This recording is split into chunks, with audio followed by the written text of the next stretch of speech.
Can you guys see? I don't know if you can see what I'm doing. We're gonna do it really quick so you can show you. I want to show you all my cultured vegetables on the counter. This is jalapenos in a jar. I make those probably once a week because I eat so many jalapenos. All I did was stick jalapenos in a jar with water and a culture package. That's all I did. And I let it sit on my counter for 3 days, and then I stuck it in the fridge. That's it. That's all you do. I did the same thing with, these are cherry tomatoes. They see the brine, see how they get cloudy? That's natural. That's a natural process of fermentation. That's just cherry tomatoes, and they bubble and pop, and I put a little, I think I might have green onion in there, I can't remember. Stick them in a glass jar with water and a culture, let it sit on your counter for 3 days, and you have cultured cherry tomatoes, yes, that are quite carbonated. And you can do the same thing with carrots. These are Mexican carrots, which we're going to use in this recipe. This is just carrots. Can you see? I don't know if you can see. It's garlic, carrots, jalapenos. I've got juniper berries, and salt.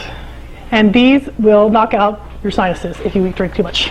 Because how long can that sit in the refrigerator? 9 months. That'll last 9 months in your fridge because it preserves it.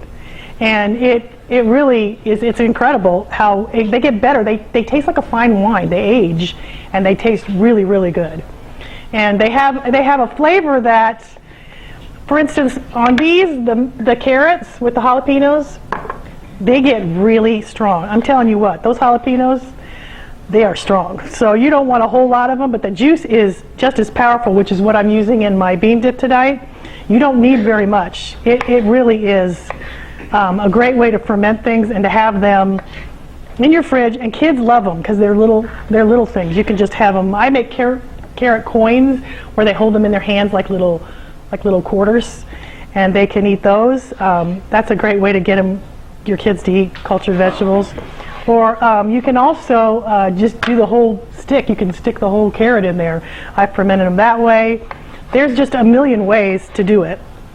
And it really isn't that hard to do anything. You're just basically chopping up vegetables, adding a culture, submerging it underwater, because you want them to submerge underwater, and the reason that is because if they rise above the top, they will mold. And so you want your cultured vegetables to be underwater because that's how they make the bacterias, the good bacterias.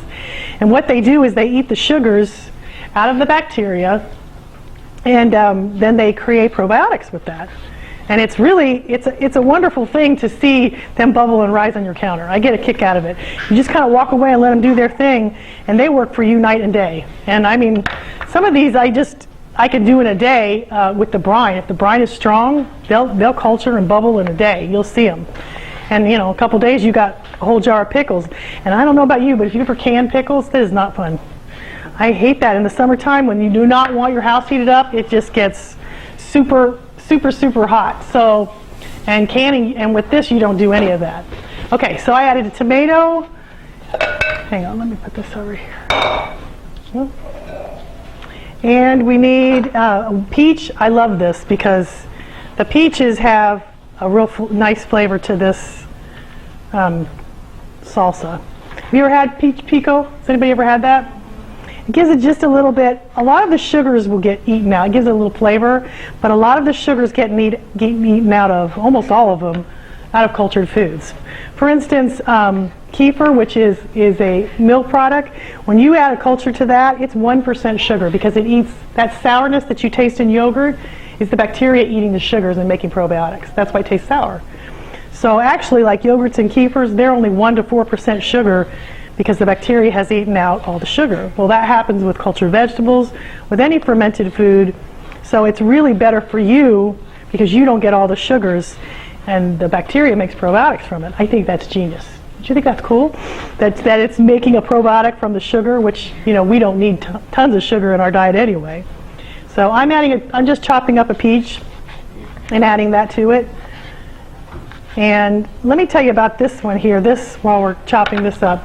This is my orange egg trout. And I have had more emails about that recipe than probably any recipe I've ever had. People love that. It's just all this is. I don't even have a culture in this one because you don't need a culture with this one. I mean, you don't need it with anything with cabbage, but I actually think it's better to add it. But it's just cabbage, oranges, and I think there's peaches in there too, and salt, and just add water to it. And somebody said they want to take a straw and stick it down in there and just drink it because they loved it. These are all on my website, and there's some of them in my book. That's a new recipe. These are all new. These aren't in. See, I told you I keep making new ones. So. Do you have to become a member to get the recipes? No, I have hundreds of recipes that are free for everybody.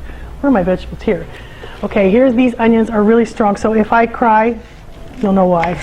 You want me to do cutting for you? Would you do this? Yes. Would you chop this up for me? Sure.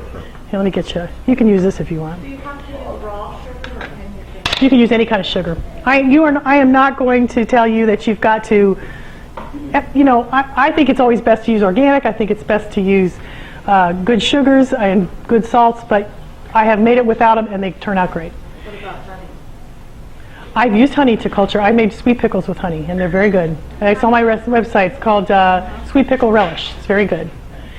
Now we're going to add some cilantro. I'm just going to rip off some. And since he's chopping up the onion for me, because it makes me cry. And we're just going to add some fresh cilantro to this. It's like 1/4 of a cup, which is about that much. And then we have a pepper. These are so much fun to culture. Okay, this is what I do every single day of my life. And I blame my web guy for telling me this, but when I'm hungry and I don't want to eat a lot, I take a really small piece of cheese. I put my homemade mustard on it, or just any mustard. And then I put a jalapeno on it, and then I put a pickle on it. And I eat that. And I do that every single day, probably twice a day. But I don't tell anybody because it's weird. so, I mean, seriously, and it curbs my appetite. It makes you know how like we've had a lot of birthdays in July, like my son and daughter have their birthday, and there is cake left over at our house. And even though I make the cake, I want to eat the cake all day long. But if I eat those pickles and I have a little bit of cheese, it just completely calms me down. So, you'll have to read my blog that I wrote about these peppers, okay? The first time I made homemade salsa, I didn't wear gloves, but I had the seeds all over my hands. Did you guys read this blog? This is bad. And I took a shower, and there was all over my hands, and I was a mess. I was trying to eat dinner with my husband at a restaurant, squirming all over the place because I had rubbed hot peppers all over me. And I can remember thinking, oh my gosh, I gotta leave this restaurant. And I ran out of the shower. It happened in the shower, and I ran out of the shower because nobody was home. I had a towel on, and I ran into the kitchen and got kefir out of a jar because I know it neutralizes hot things. Milk is a neutralizer. My husband said he would have paid money to see that, but I ran back into the shower and put kefir. It actually did help, but let me tell you something. It was the seeds. They lit up my life in more ways than I want to tell you. So anyway, that was when you're chopping up a lot of jalapenos, which I do every day, that is one thing you might want to wear gloves. I took the seeds out of these, so I have learned my lesson, but you can read my blog about that if you want, but it's actually in my book, I think. So, and then this is just a jalapeno that's just chopped up. And then your red onion, just dump that in there.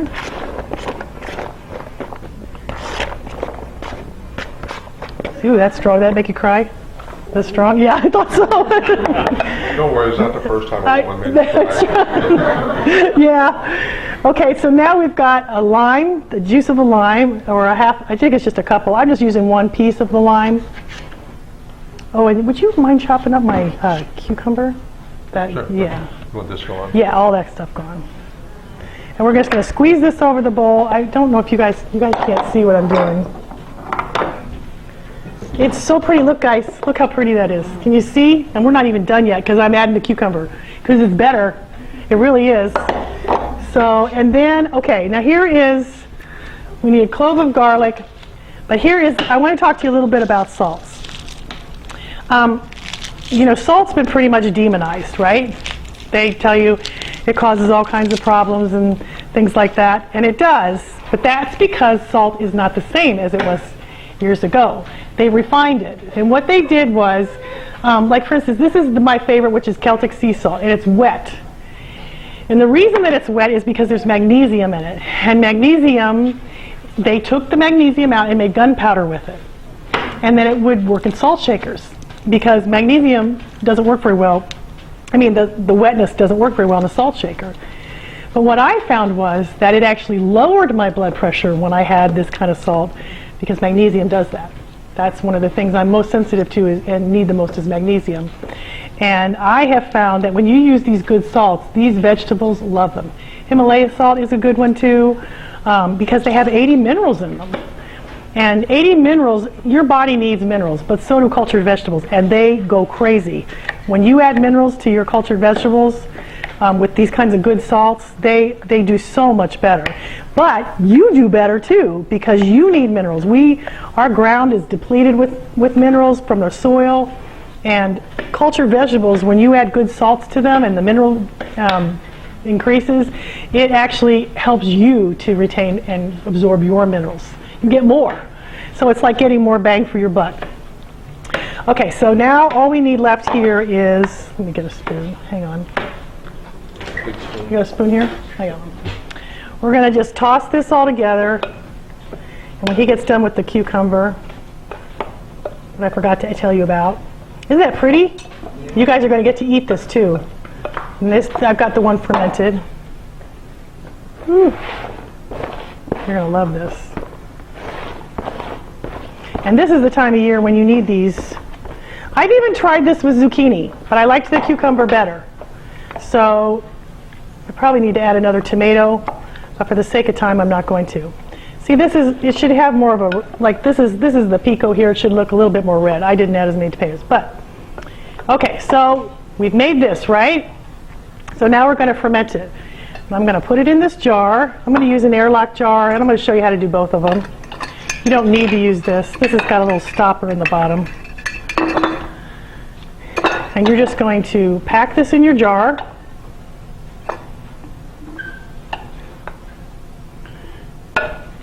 It's really, really easy to do, and it's really fun. Think about this. Think if you were having to can all this. You know, I mean, it's night and day compared to the old method. And this is the older method than canning. So, Are there also prebiotics? yes, there are prebiotics in this. And there's everything that you need. See, prebiotics feed probiotics. So you want that to grow and multiply. But I'm telling you, I just wrote a blog last week too called The Trilogy. That I think is the secret. When I try to eat the trilogy, which is kefir, kombucha, and cultured vegetables. If you don't know what kefir is, it's a fermented product similar to yogurt, and you can make it with any dairy product, coconut milk, almond milk, cow's milk, goat's milk, any of those. There's 56 to, there's probably more than that good bacteria in it.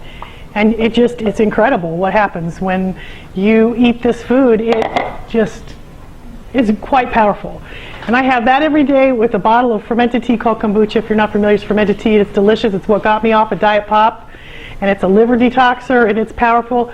And then cultured vegetables. And if I do that before noon, it sets my day up so that I'm not over hungry. I feel great. It's a really wonderful thing to do. So I call it the trilogy.